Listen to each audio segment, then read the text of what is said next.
Pasamos a la siguiente plática que corre a cargo de la arquitecta Jenny Tarán Walsh. El tema es cubiertas sobre estructuras ligeras con madera. Arquitecta Jenny Tardán. Ella es arquitecta. A lo largo de su carrera ha fundado y dirigido 3 asociaciones en el ramo de la construcción. Asociación de Sistemas Constructivos Industrializados, ASCI, AC, American Forest and Paper Association en México y Asociación de Empresas para el Ahorro de Energía en la Edificación, AC. Se ha desempeñado en distintos cargos en empresas fabricantes de sistemas constructivos, industrializados, para promover la especificación y desarrollar el mercado de la edificación sustentable en México. Fue presidenta del Consejo de la Madera en la construcción de 1994 a 1995. Ha sido conferencista en foros nacionales e internacionales en el ámbito de la construcción sustentable y del uso eficiente de la energía. Ha sido evaluadora de diferentes reconocimientos como el Premio Nacional de Vivienda, CONAVI, y el Premio Nacional de Vivienda con Madera, COMACO. Adelante, Jenny. Voy a tratar 4 temas. La que sigue, por favor. Es importante conocer la definición de lo que son techos y cubiertas. La siguiente. La definición se divide en 2. Se divide en lo que es el techo, que viene siendo el conjunto de componentes constructivos en la parte superior, que la cierra y la cubre. Y la definición de cubierta, pues precisamente es la capa superior que está encima de la estructura soportante para formar el techo total. La que sigue.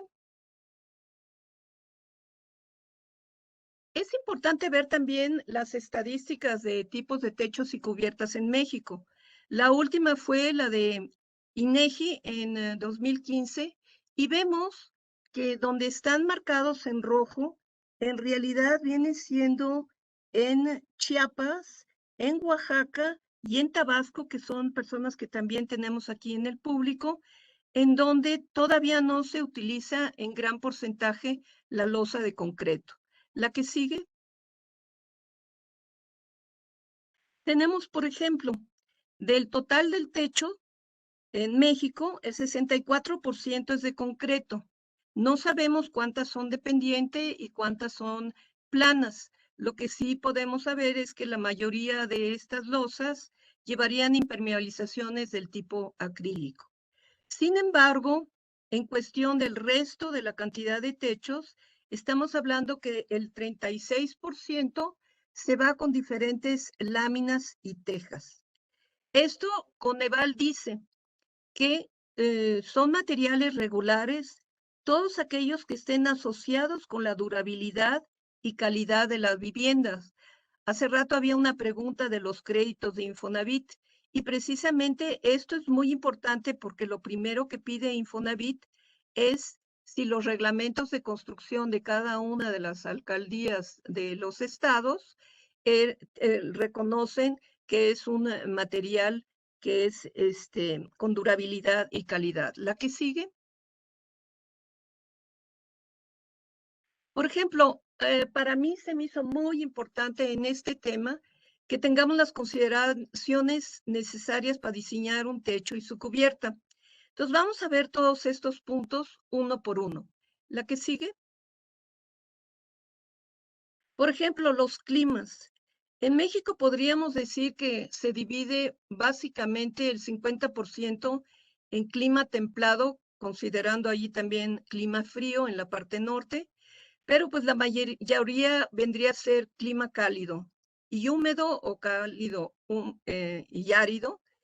Y también hay que tomar en cuenta, bueno, pues en invierno vamos a tener la incidencia de los rayos en una forma y en lo que viene siendo en verano van a caer más derechos en cuestión de los techos. La que sigue.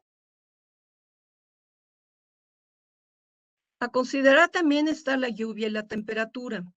Aquí vemos, bueno, mi gráfica es en centígrados y en Fahrenheit, pero allí vemos realmente cuáles son las temperaturas mayores. Las promedio son 28 grados, aunque ayer veía que en Tabasco tenían 40 grados centígrados, pero bueno, este es un promedio anual. Y las precipitaciones es muy importante tomarlas en cuenta. Si nosotros estamos diseñando un techo y estamos en una ubicación donde hay mucha lluvia, si sabemos que por cada milímetro de precipitación de lluvia es igual a 1 litro de agua por metro cuadrado o 1 kilogramo de agua por metro cuadrado. Por lo tanto, no vamos a querer que se nos estanque el agua sobre nuestro techo o que por tener una mala pendiente, por capilaridad, se nos vaya a meter el agua. La que sigue. Tenemos en cuestión de la lluvia, pues aquí estamos viendo la precipitación anual. Y de acuerdo a las diferentes regiones del país, pues allí vemos que realmente tenemos que tomar en cuenta cuál va a ser el diseño de nuestro techo. La que sigue. Tenemos granizo, que cada día estamos viendo que el granizo es de un volumen mayor y que puede llegar a causar problemas en las cubiertas, ¿no? Este es un mapa que precisamente nos indica en dónde está muy alto el granizo, aunque ahorita realmente no sé si es el cambio climático que está pasando, pero todas estas mapas realmente se van a ir actualizando porque sí son necesarios. ¿Por qué es necesario conocer el granizo? Porque muchas veces nosotros tenemos techos con valles y en los valles se puede acumular el granizo y por el flujo del agua puede causar problemas dentro del techo. La que sigue. En cuestión de vientos es súper importante.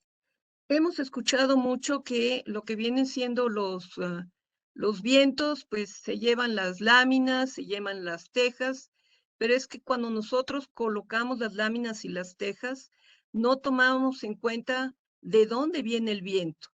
Y tenemos que diseñar esa parte del techo, pero también tenemos que poner cuidado con todo lo que es el diseño, desde lo que es la cimentación, los muros y lo que vendrían siendo techos y cubiertas.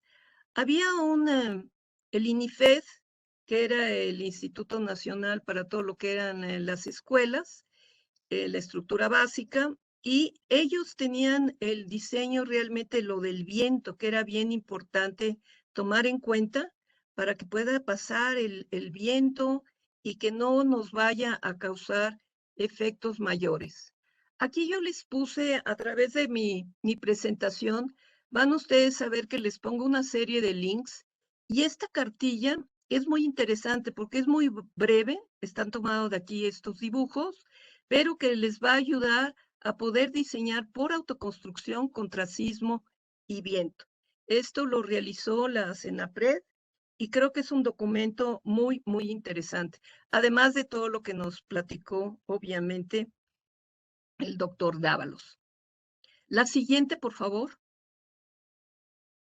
Vemos que los vientos, dependiendo del tipo de inclinación del techo, pues nos va a ayudar a que pase, pero también si tenemos ventanas, nos va a ayudar a que circule el aire. Y si tenemos además una serie de árboles, nos va a ayudar a que se mantenga fresca y que el viento no nos cause problemas. ¿En la que sigue? Cuando yo hablo de problemas es, por ejemplo, encontré esta información acerca del huracán Dean del 19 de agosto de 2017. Era un video, pero bueno, pues tomé las partes necesarias y lo que está pasando es que el viento sopla, causa una presión, levanta la estructura de todo el techo y en cuestión de segundos queda deshecha la casa. Esto es muy importante porque para esto hay normas y ya hay especificaciones de diseño y la que sigue nos va a permitir ver que si diseñamos nosotros bien una casita que puede ser a base de estructura de madera o puede ser con mampostería y estructura de madera arriba, si nosotros tomamos precisamente en cuenta Todas estas uniones de las que nos han venido platicando los otros ponentes, estas correas de huracán, sirven precisamente para amarrar las armaduras y amarrarlas también a la cimentación. Y en las esquinas también poderlas colocar, sería en este caso, como se ve aquí en la fotografía. Y de esa manera, si está bien calculado todo el reforzamiento o el arriostramiento, como se llama, de esa manera vamos a poder evitar que se nos vuele todo lo que es el techo y la misma estructura de muros no quede dañada. La que sigue. Y bueno, en cuestión de sismos, se ha encontrado que muchas veces se colocan las armaduras o se colocan las estructuras soportantes del techo, pero no se fijan a lo que viene siendo los muros. Y esto nos va a causar muchos problemas y hasta muertes en un momento dado de las personas. Vemos que las zonas de sismo son en esta parte donde están las zonas rojas y ahorita es de las partes que son muy importantes de considerar. En esa norma que ustedes estaban hablando de diseño estructural que está llevando a cabo el 11, sismos es una parte primordial que se está viendo dentro de la misma. La que sigue. En cuestión de lo que es el confort dentro de la vivienda, hay una norma que se llama zona térmicas en México. Esta es una norma mexicana y tiene que ver con lo siguiente. Cuando nosotros calculamos cuántos días de calor hay en un lugar, nosotros vamos a poder calcular qué cantidad de aire acondicionado vamos a requerir. Cuando se hizo esta norma, se pensó mucho en que no necesariamente se tiene que poner aire acondicionado, pero sí necesitamos que haya confort. Y por lo tanto, ese confort nos los da aquí en una línea base. Y aquí los rojos vendrían a ser los climas de calor, aquí vendrían a ser las zonas térmicas templadas y estas las frías. Las frías son las que están aquí en la parte norte y en la zona del Estado de México y Distrito Federal, allí sí hay mucho, ¿no? Luego, esta norma nos permite tanto ver cuál es el confort usando los muros o usando los entrepisos. La que sigue.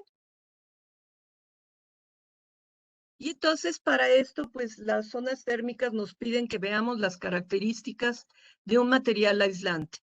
Cualquier material que sea aislante necesitamos conocer su conductividad térmica. La conductividad térmica es muy importante porque es la capacidad del material de precisamente dejar pasar el calor, ¿no? Y esto también tiene que ver por la densidad y tiene que ver por la permeabilidad. Hace rato que se hablaba, por ejemplo, de la madera, ¿no? La madera tiene una conductividad muy baja y también tiene una permeabilidad que es importante de conocer. Y luego los materiales o absorben como si fueran esponjitas el agua y eso va a hacer que en la parte baja pues nos cause una serie de problemas o la absorción, que es la parte que rechaza la humedad. Entonces, si nosotros pudiéramos tener las características de la teja por la NOM 018, que son una serie de pruebas y nos dan un certificado, pues podríamos tener toda la información. Sin embargo, ya se volvió un producto, podríamos decir, genérico, commodity, y encuentra uno la que sigue, su coeficiente de conductividad térmica, lo encuentra uno. Entonces, si nosotros hacemos un análisis de la cantidad de barro que contiene y la cantidad de aire que contiene la teja de barro sobre un lambrín de madera, nosotros vamos a ver que si aplicamos la norma, en la mínima va a pasar en todas las zonas térmicas. Si yo quiero meter un ventilador, únicamente el ventilador lo que va a hacer es que me va a permitir tener ahorro de energía hasta zonas templadas, no en zonas frías. Y en cambio, si yo uso, por ejemplo, un producto como el fibrobitumen, el 1,41% es de este material, el 98,59% es aire. Lo pongo igual bajo las mismas condiciones sobre el listón de madera. Aquí es el amarillo y aquí me va a pasar en habitabilidad, hasta puedo poner hasta 3 ventiladores adentro y me va a permitir ahorrar energía sobre ese ventilador, o puedo llegar a poner un aire acondicionado que en las zonas de mayor calor me lo va a permitir. La que sigue. Yo aquí sí les quise poner los manuales de Conavi. Son los manuales que están súper completos y les recomiendo que en cada zona ustedes puedan apoyarle a este link y puedan ustedes ver todo lo que nos están aquí diciendo, ¿no? Por ejemplo, tenemos aquí que recomiendan aleros y recomiendan el sombreado en las ventanas. La que sigue. En el clima cálido subhúmedo, aquí también se reconoce que se requieren de aleros. Hay que poner cuidado porque también aquí recomiendan para el sombreado una serie de celosías. Esto ustedes lo véanlo con calma. Aquí vemos que en el cálido húmedo, además de decirnos acerca de los aleros, nos están diciendo que podríamos tener un pórtico, que esto nos va a ayudar mucho como sombreado para que haya precisamente un confort. Y igual aquí está el link. La que sigue. Y bueno, pues sí es necesario que se tomen en cuenta los detalles constructivos. Normalmente yo veo que los aleros los hacen muy chiquitos y realmente si usamos un alero un poquitín más ancho, nos va a permitir precisamente no solamente protegernos de los rayos del sol, nos va a dar un sombreado sobre la ventana, sino que además nos va a permitir proteger la humedad en estos puntos. La que sigue. Y bueno, pues esta caricatura me gustó porque si volteamos el paraguas, podemos ver que podemos reusar el agua. Aquí es lo mismo. Hay que tomar en cuenta que un elemento importante es precisamente el de tener un canalón, que puede ser fijo o un canalón con su estructura, y yo no me meto al detalle, pero es una forma sustentable de aprovechar las aguas pluviales. La que sigue. Me paso al tercer tema, que ahora sí es la estructura soportante de madera. La que sigue. Tenemos diferentes tipos de techos con diferentes pendientes, inclusive aquí las que ustedes gusten. La que sigue. Y bueno, pues vemos que a una agua se deben ser con láminas o tejas en cubierta. Aquí no importa si nosotros tenemos una residencia. Si se fijan, sigue siendo lo mismo, son vigas, largueros y encima una cubierta. Aquí está un pórtico y aquí está un techo, que si ustedes se fijan, aquí el sombreado es mínimo. Si aquí le hubieran puesto un voladito mayor, hubiéramos podido tener la oportunidad de dar ese sombreado. La que sigue. Los techos de dos aguas son realmente en zonas donde queremos la evacuación de agua de lluvia. Aquí también vemos otro pequeño pórtico. Y es importante porque pues aquí vamos a ver mucho sombreado. Y aquí veíamos lo de los valles. La que sigue. Otro tipo de techo que en vientos fuertes, como en toda el área de la costa de Veracruz, puede ser muy interesante ponerlo de 4 aguas, como se ve aquí, o como se ve aquí, y en el cual, pues, el diseño de las estructuras, ya nos platicaron anteriormente, puede ser muy interesante. La que sigue. Y bueno, pues como decía el doctor Dávalos, pues es importante conocer pues la nomenclatura, ¿no? Estamos hablando de una cumbrera, estamos hablando de vigas soportantes, vamos a tener sus largueros y encima tendremos el revestimiento de cubierta a base de paneles y luego encima pues ya tendremos nuestra cubierta y podemos ya tomar en cuenta el canalón. La que sigue. Y bueno, pues pueden ser techos ya más sofisticados, dependiendo de lo que uno quiera, que requiera dentro de la zona y también en cuestión del presupuesto. Pero podemos utilizar nuestra AAA o nuestra base de OSB o el tablero que ustedes gusten. Podemos ponerle una barrera de vapor, podemos ponerle los largueros, podemos poner encima lo que viene siendo la estructura, las cubiertas, o le podemos poner un aislamiento térmico. La que sigue. Y bueno, la importancia que les decía yo de los valles y de las cumbreras, ¿no? Y estos remates que siempre son muy importantes con flashings que hay que hacer. La que sigue. Y bueno, pues es un pequeño resumen. Aquí, por ejemplo, si quieren meter una buhardilla en el techo o si quieren usar los techos curvos con las vigas laminadas. La que sigue.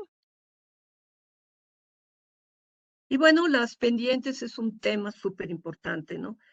Normalmente pretenden ahorrar utilizando pendientes muy pequeñas y lo único que hacen es que el traslape es muy importante porque todos los fabricantes de láminas, tejas, buscan que haya un traslape específico. Entonces, la siguiente,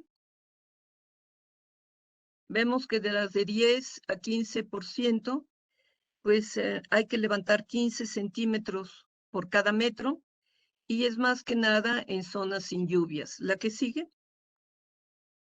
En techos inclinados con zonas con lluvias moderadas, mínimo es de 20 a 30%. Y aquí estamos hablando que cada metro hay que levantar 20 centímetros. Es un ángulo de 11 grados 31. La que sigue. Y para ya zonas con lluvias muy fuertes, estamos hablando de 30 a 40%. Y por ejemplo, aquí en 30%, por cada metro subiríamos 30 centímetros. La que sigue. Este es el manual que han venido platicando los otros expositores. Aquí les puse el link. Nada más les voy a platicar un poquito y ustedes se meten a detalle porque por obvio de tiempo ya me pasé, pero la que sigue, por favor, es, ellos hicieron un planito de una vivienda, un proyecto, y entonces lo dividieron en dos: estructuras soportantes a base de vigas y largueros, como lo vemos aquí, y este es un manual de autoconstrucción. La que sigue. Y aquí vemos precisamente que en este manual nos dice cómo poder hacer nuestras vigas, nuestras cumbreras, cómo hacerle un pequeño corte para que puedan encajarse y cómo poderlas clavar. La que sigue. Y aquí estamos viendo a base de vigas y largueros. La que sigue. Cómo podemos hacer nuestros aleros. La que sigue. Y si no, la segunda parte sería con armaduras. La que sigue. Ya vimos todo el diseño de las uniones, que pueden ser con madera o pueden ser con piezas de metal. La que sigue. Y este es un manualito que nos va llevando a la mano para que cuando suban ustedes las estructuras, los aleros y todo, luego hagan ustedes el arriostramiento. Hace muchos años, trabajando en una empresa que fabrica láminas, lo que hicimos allá en Tabasco fue las armaduras prefabricadas de 3 en 3 se iban arriostrando en el piso y entre 2 personas se iban subiendo, ¿no? La que sigue. Y bueno, pues aquí vemos que en la parte de revestimiento de la cubierta podríamos utilizar paneles o tableros de madera o lambrines. La que sigue. Y en el cuarto tema, bueno, pues me voy a meter a cubiertas ligeras. La que sigue. Tomé un poquito en cuenta lo que nos platicaba Conavi de los problemas que tienen en las diferentes localidades. Y por eso, bueno, pues para mí es muy importante que, como decía Coneval, ¿no? Todo lo que es durabilidad y calidad de las viviendas es muy importante. Pero también hay una frase que me gusta mucho que dice, es necesario conocer la tradición para obtener la innovación. Aquí nosotros vemos, por ejemplo, un techo de tejamanil, que si ustedes ven, en una teja ya industrializada, es una teja plana, que es de madera, que es bastante gruesa, pero que da la impresión como la del tejamanil, ¿no? Y en lo que viene siendo todo lo que es la teja de palma, si ustedes ven, se sigue construyendo como con el tejamanil, ¿no? Que vamos poniendo largueros y los vamos amarrando.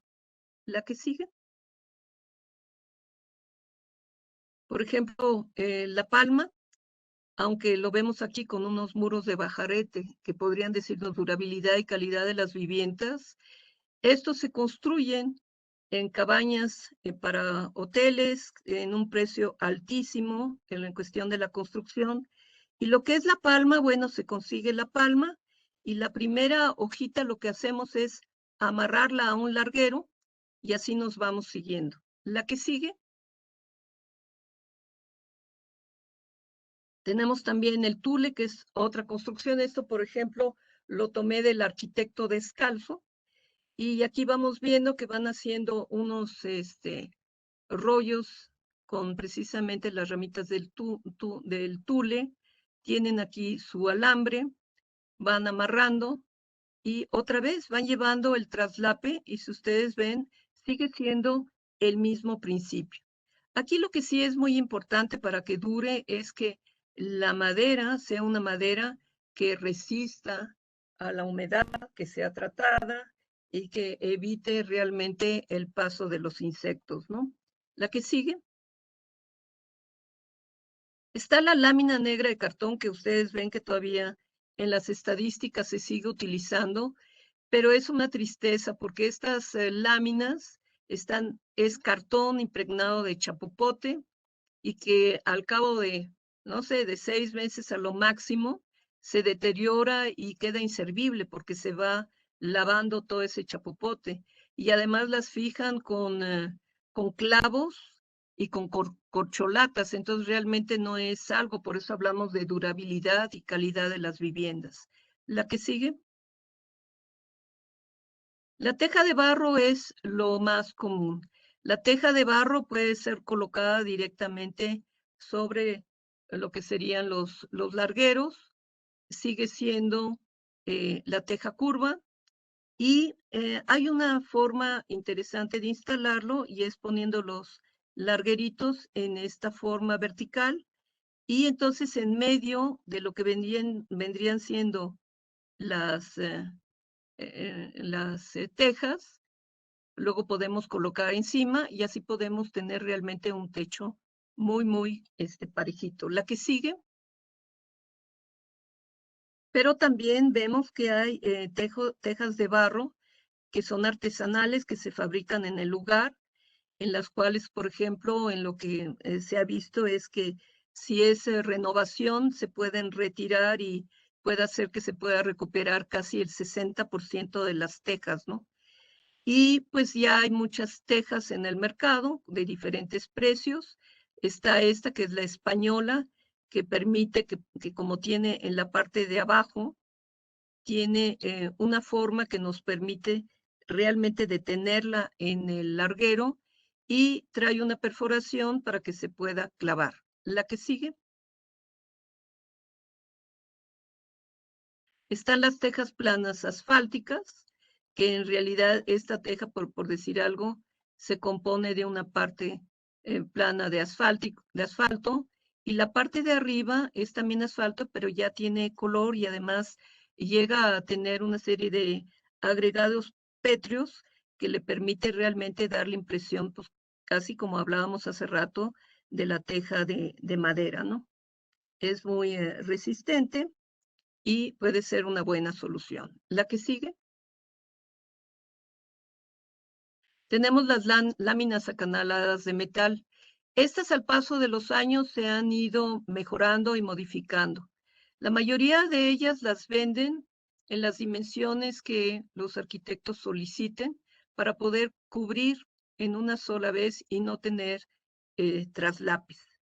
y las han hecho en rojo y troqueladas para dar la impresión como teja de barro. La que sigue.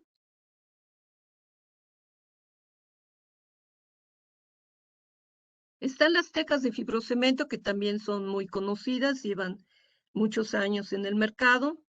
Ellos también han ido modificando porque empezaron con fibras de asbesto y ahora si ustedes ven su folletería dice NT, es la nueva tecnología en la que quitaron toda la fibra de asbesto, es fibra de celulosa y esta se viene fijando con birlos a lo que viene siendo la estructura de madera. Ellos también tienen muchos accesorios en cuestión de cumbreras, en cuestión de laterales, tienen resueltos estos detalles constructivos y pues constantemente están innovando. La que sigue. Y por último tenemos unas láminas y tejas acanaladas que son de fibrobitumen. Son poco conocidas, pero pues realmente ya llevan 75 años en el mercado en 140 países. En México llevan 20 años, pero están diseñadas precisamente para que aquí ya se vea en dónde tienen que colocar su fijación. Cada una de las láminas ya trae su tornillo, ya trae un capuchón que es para sellar completamente. Y como todos, ahí está la inclinación, es la pendiente, lo primero que hay que tomar en cuenta. Luego es la separación de lo que son los largueros. Luego el montaje se van traslapando. Y por último, se van fijando. Como ven, ya viene indicado en dónde. La que sigue. Y también hay unas láminas que se llaman de bajo teja y que permiten precisamente poder colocar cualquier tipo de teja de barro encima de ellas para que precisamente se pueda evitar las goteras, la humedad o la condensación. La que sigue. Ya casi termino porque ahora sí que tengo un retraso por culpa mía. Y bueno, aquí les puse, luego lo ven con calma, pero allí vemos el precio de los productos, los rendimientos, porque es muy fácil decir, cuesta 6 pesos la pieza, pero se necesitan 36 aproximadamente o 42. Entonces, ¿cuánto es el precio por metro cuadrado de cada una de las que les estoy mencionando? La que sigue. Y bueno, hace rato que estaban hablando sobre sustentabilidad. Una parte que es muy importante es que todos los productos pues nos puedan decir realmente no que están muy bonitos y que son lo máximo, sino que haya certificaciones y garantías. La teja de asfalto de 25 años, la lámina de metal, no encontré la garantía de ellos en su información. La lámina de fibrocemento son 15 años, la de fibrobitumen son 15 años. En cuestión de lo que son certificaciones, certificaciones mexicanas, la lámina de asfalto tiene certificaciones canadienses y americanas, pero mexicanas. La lámina de metal, fibrocemento y fibrobitumen tienen una norma de producto. Esto nos permite, pues, realmente conocer las características. Y la NOM 018 la tienen estas dos y nos permite saber su conductividad térmica. Y estas láminas de fibrobitumen tienen el estudio precisamente del ciclo de vida, la que sigue. Y entonces la huella de carbón que hablábamos hace rato, las de fibrobitumen, pues tienen 4 kilos de CO2 por metro cuadrado y en su categoría de cubiertas son las más bajas. La de fibrocemento está alta, pero miren la teja de concreto que ni siquiera se las puse porque es muy pesada, ¿no? Y además, pues no funciona. La que sigue. Y las tendencias es que la eficiencia energética, pues sí se está buscando, como decíamos, hay muchas zonas térmicas en el país, aunque ya ciertas viviendas ya tienen sus paneles, ¿Por qué las tienen? Porque el Infonavit está con un programa que se llama Sí se vive, en el cual por cálculo se puede ver si se puede hacer un uso eficiente de la energía para todo lo que es iluminación, calentador de agua, etcétera, ¿no? Y vemos que las tendencias es que las tejas ya van a tener sus celdas solares para precisamente evitar tantos gastos. La que sigue y última es ya pues el resumen. Estoy a sus órdenes y muchas gracias.